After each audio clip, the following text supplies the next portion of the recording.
I'm very, very, very excited to introduce to you someone who I first started working with many years ago. I can't remember exactly when it was. In my head, I think it may have even as been like 2016 or 2017. But since we started working together, I've seen her going on this amazing journey, and she's one of the people who, for me, most embodies a kind of openness to kind of trusting that principle of mind to guide her and take her in the right direction and make new possibilities available to her. You know, there's a quote by Joseph Campbell which comes to mind. He said, "Follow your bliss." He said, "Follow your bliss and don't be afraid, and doors will open where there are only walls." And that really comes to mind when I introduce this person. So I want to welcome and introduce you to my friend and colleague, coach Anne Bridges. Come on, Anne. Thank you so much. That really resonates with me because I've been listening to Joseph Campbell recently. I did not know that. Well, you always know these things, Jamie. You're intuitive. But it's kind of cool. You know, that thing I was talking about in the coaching session with Simon yesterday, that like I didn't know why I was saying a particular thing, but it just kind of hit me to say it. And then it turns out to be just the right thing. This is kind of like that. So, so welcome, Anne. Thank you. And I know it's silly o'clock where you are, isn't it? What time is it? Well, it's just not too bad. We're 20 to 9 in the evening in Sydney, Australia, so it's not too bad. Not too bad. It's the end of the day that gets a bit difficult. So what would be a great start for people is if you could just take a few minutes to kind of tell your story in a nutshell, your journey to coaching, just so people can get on the same page with you. Yeah, well, I've come from a nursing background, so I've spent 30 years as a registered nurse. A lot of that, I've worked in theatres, and community nursing is really where I've been. I've even done it on a bicycle around West Hampstead. That's why I moved to Australia, because they give you a car here. So, so I started in that, and I've always been curious about, more behind life. And then hearing you talk about, I can't remember, it just really resonated. And you said something about Sydney Banks. And so I thought, oh, who is this guy? So I looked up lots of stuff that I could find about him. And I've always loved the simplicity of it. And the way that you teach it is, and that's what I've loved on this journey. When I realized I'd really love to get into coaching, and it was a step in a different direction for me, that what I found with the training that you give, it just took stuff off of my mind, and I'm able to just be present with people. It really helped in my nursing, because I was still doing nursing at the time, and I just found my connection with patients a lot easier, and people would send me to the problem patient because I didn't have a problem with them. And so it became a lot easier. How I showed up made all the difference. And then, I did the coaching and the Clarity Coach training. And as part of that, you have to do a certain amount of paid coaching. And I'm thinking, who's going to pay me? I've never done any. And then out of the blue, I got an opportunity to work as a senior emotional coach with an international fertility company, which I'm still doing to this day. And because I've been training with you, I had that confidence to go, yep. Even though my brain's going, I don't know what else. But just said, yes, I'll do it. And it's been a massive steep learning curve. And I remember having a conversation, a coaching session with you right at the beginning of it, because I, really didn't enjoy being a novice, and I wanted to be the expert. And obviously, you have to earn the stripes, really, of actually showing up, getting to meet people, and getting in there and experiencing it and having the joy that comes along with that, because that's the only way that I've got any better at this, is just by doing it. So then I did the advanced training, because I thought, well, if this is what happens when you just do the clarity, what's going to be next? And then I got to do one-on-one coaching and take people on a longer coaching journey, which I've absolutely loved. That's just been great. And actually this month, my intention is group work. I've got a group of 6 people that have said yes to 6. I'm just doing 6 weeks to begin with and see where that goes. So, and what I really got out of the advanced coaching was I'd spent a lot of my time wondering how I'm going to get to the next bit. And I've given that up. I'm just enjoying where I am. And it's been great just to not to have this pressure that I'd put on myself to be all singing, all dancing. And at the moment, my daughter is in year 12. So that's in Australia, that's exam time and all of this sort of thing. So I've been able to be present with her, knowing that, you know, I can step it up when I need to step it up, or I can calm it down when I need to. And it's just been, wonderful not to have that pressure. I love it. Thought. I love it. And I know you've been doing, congratulations on starting your group work. That's really cool. I know you've been doing intensives and a ton of one-to-one and that sort of thing. And a part of how I like doing these chats is kind of like we're over a coffee and just talking about what we've seen that works and that sort of thing. So what are the things that you've realized for yourself that are having a really big impact with your clients? The being curious aspect, because I really don't know at the beginning of where we're going or what's going to happen. So really getting curious as to their world. And that intuition aspect of stuff, just like, you know, at the beginning you said the quote by Joseph Campbell. I remember having a coaching session with you where you quoted a poem that my grandfather used to say to me, the Antigonish. And I was like, wow, of all the poems in all So, and that's what I've seen as well of using the metaphor that strikes me in the moment. And then I've been surprised and not surprised when people go, oh my God, I can't believe you've said that. Well, you know, I've just seen something as I listened to you that I'd never quite put together before, but it's through the curiosity and getting their world that the intuition is then able to come out with the things that really hit the nail on the head. It's almost like if I was sitting down with an astrophysicist, if I didn't spend some time getting their world, the chances of me whipping out a quote or a metaphor that's going to be, you know, relevant to an astrophysicist are much slimmer. But once I'm starting to get their world, like I want everyone to know we've got this incredible intelligence within us. And if I remember someone once saying to me, oh yeah, wisdom can do anything. And I was like, yeah, really? And he said, yeah, like what I realized was that if you wanted to have the intuitions that are going to help someone be a brilliant concert pianist, you need to learn how to play the piano first. And if we want to have the intuitions that are going to help us have an amazing impact with our clients, part of what feeds that intuition is getting their world.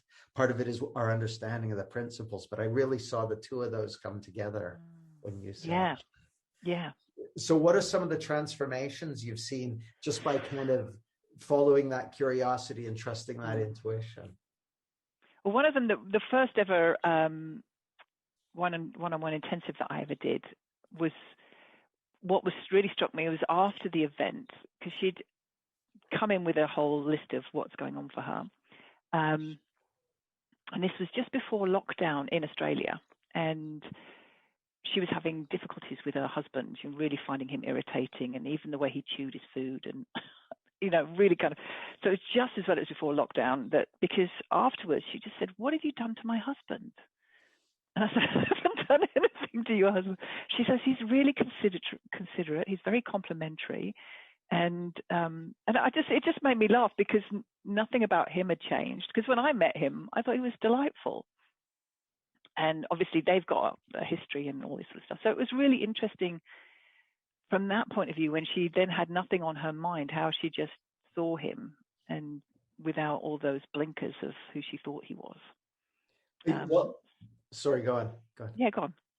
I was just going to say that's cool because, of course, when her blinkers fall off and she's able to connect with that human being that is her husband, he'll respond differently to her. Yeah. So I love that. It's one of the things I think is really cool about coaching for misunderstanding is people have that effect. What have you done to my husband? Or we had someone who was on Clarity certification last year, and he said, "What have you done to all my colleagues at work?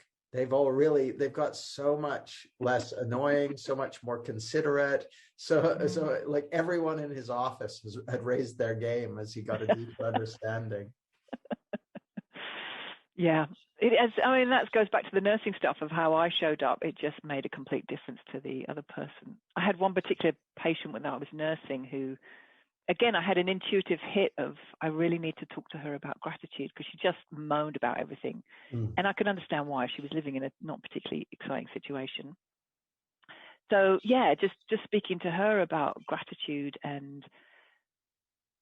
but not from a kind of, I don't know, it was just wonderful to watch her blossom, and, our communication and the way that, I don't know, we just had a lot more fun compared with how it had been previously, where it's like, oh God, I've got to go and see her. She's going to be moaning at me all day.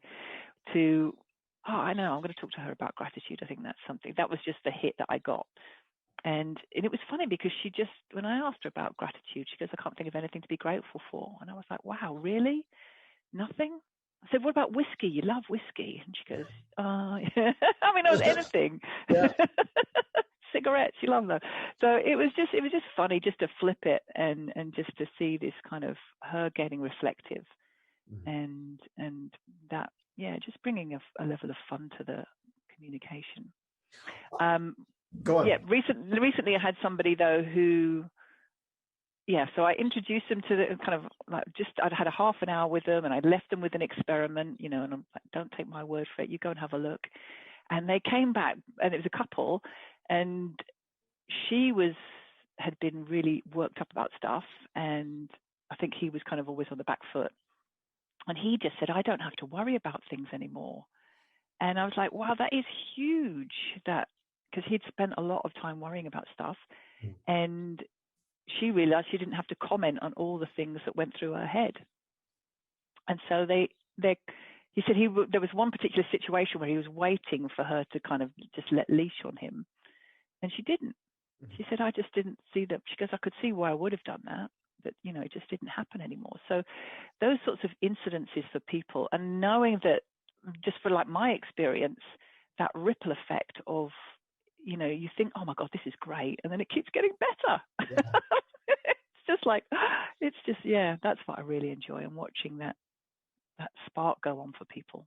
It's very cool, isn't it? And something that you sparked off for me, Anne, when you talked about bringing fun into those sessions, it seems to me like I was working with a gentleman recently who had a clinical diagnosis, and we sit down at the beginning of the session, and I'm having a good time. And pretty soon he's having a good time as well. And that's not what he'd been used to from going to therapy. Going to therapy is like, it's heavy and it's miserable and something. But I know that he's got that capacity for a good feeling in him, and I've got it in me. So I'm there having a good time with him and enjoying myself and curious and having fun and making jokes and all that sort of stuff. Not to try and cheer him up or anything, but because that's the kind of experience I enjoy having as a coach. I want to enjoy my work. I want to have a good time, and it doesn't cost any extra. So it's like, but then people pick up on that. And one of the things that's really powerful with it is typically, especially when people have things that have been real challenges or big problems or that sort of thing, they're not used to relating to people around those things with fun and lightness and humor and enjoyment and laughs and that sort of thing. That's a new experience. That's often a very new experience for them. Yeah. It does remind me of a situation that I found myself in within nursing. I'll try not to get too graphic, but I'd been sent there to just give somebody a suppository, and I thought, oh great, I'll be in and out. It's a Saturday, I'll be home before anybody knows I'm gone. But then I got there, and he goes, oh no, it's not that. I need manual evacuation. And that's a whole different ball game. And Yeah. we're in a hotel room because he's come for his a wedding he's going to. And there's a hoist and a small toilet, but we had so much. I won't get too graphic but it is funny. But we just had such a laugh. This guy, he'd had polio, never been able to walk, been in a wheelchair. His wife was blind, but we just had so much fun. And I had to go back the second day as well to do it all again and hear all about the wedding. And at the end of it, they just said, that's the best manual evacuation we've ever had. It was so much fun. Because now normally before this understanding, I would have got like really, oh, great, now I've got to do this. And I thought I was just going to be, but it's like, well, I'm here. Okay. And we did have, the noises that, it was just hilarious. But I was playful. And so everyone that was, and he was such a great spirit as well. For somebody that, had polio his whole life, he'd been amazing with the things he could do. And it was just wonderful going home, just like, wow, really feeling grateful for just the simple things. But that having fun is something that I've had, that's really been important for me. I've even got it on my desk a little. One of my friends sent me this. Everything in moderation except fun. And excess of fun is always okay.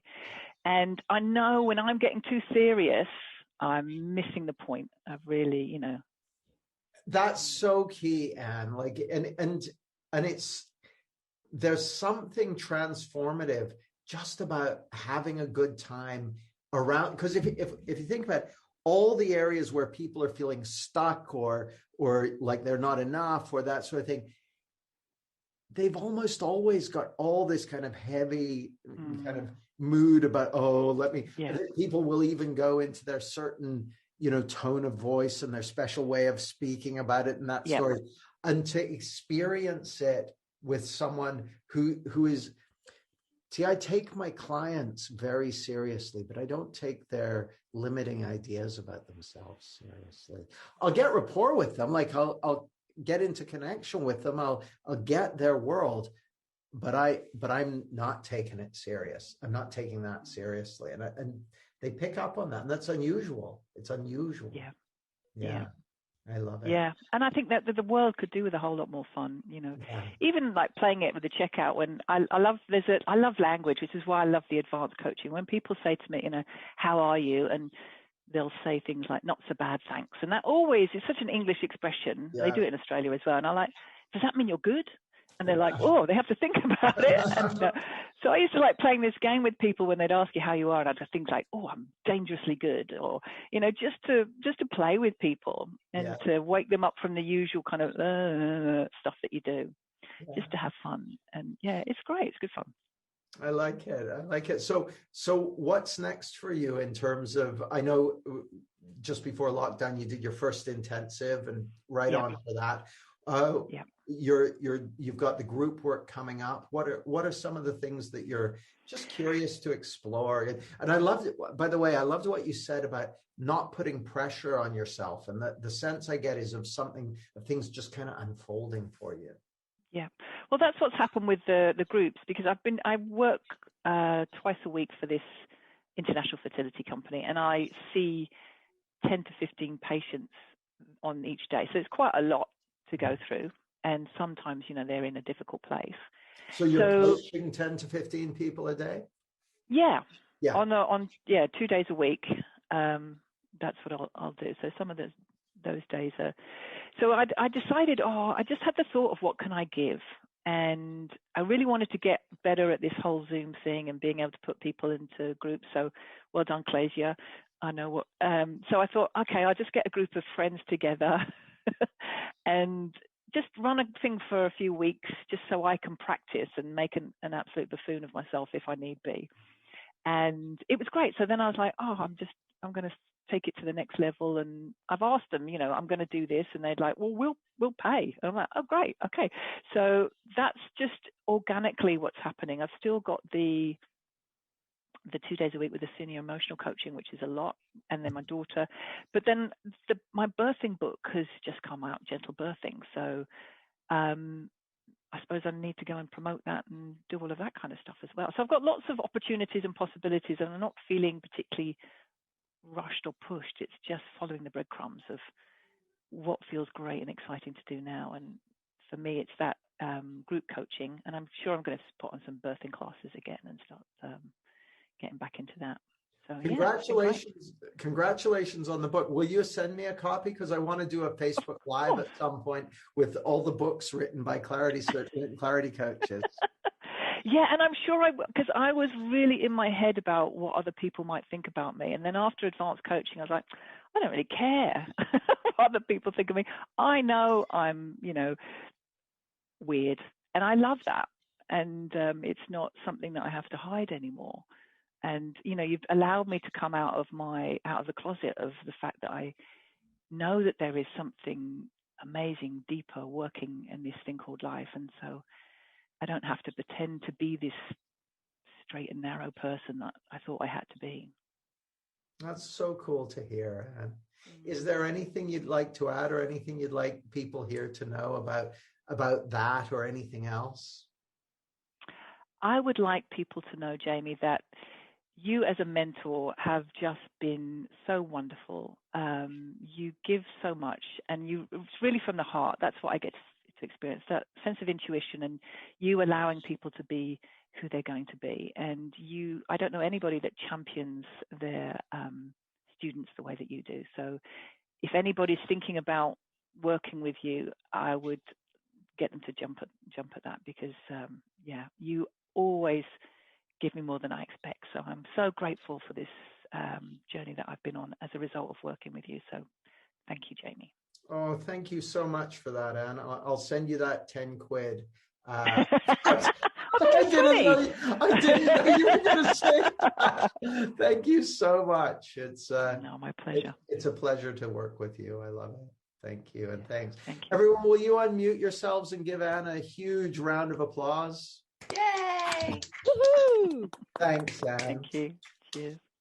So here's what we're going to do now. We're going to do an experiment, which is I want you to get into groups of 3, and you're going to have basically 3 coaching sessions. So you'll be in groups of 3, A, B, and C. A is going to choose something they want coaching on. B is then going to coach them for up to 10 minutes on that. And C is going to be an observer. Then you're going to swap around. So you're each going to do a 10-minute coaching session, integrating what we've been exploring so far.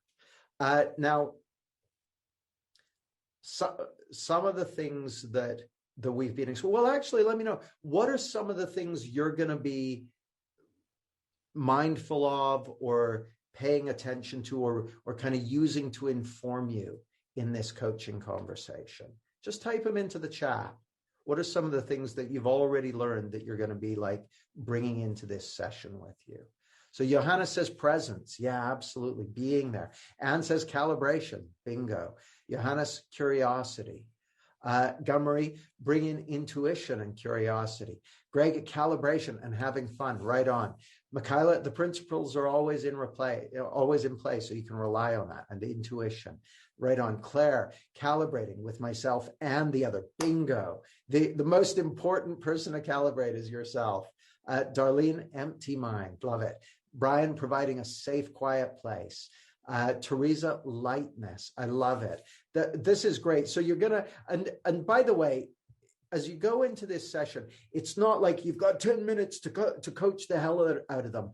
I want you to have an enjoyable experience. So get their world, find out what's going on for them.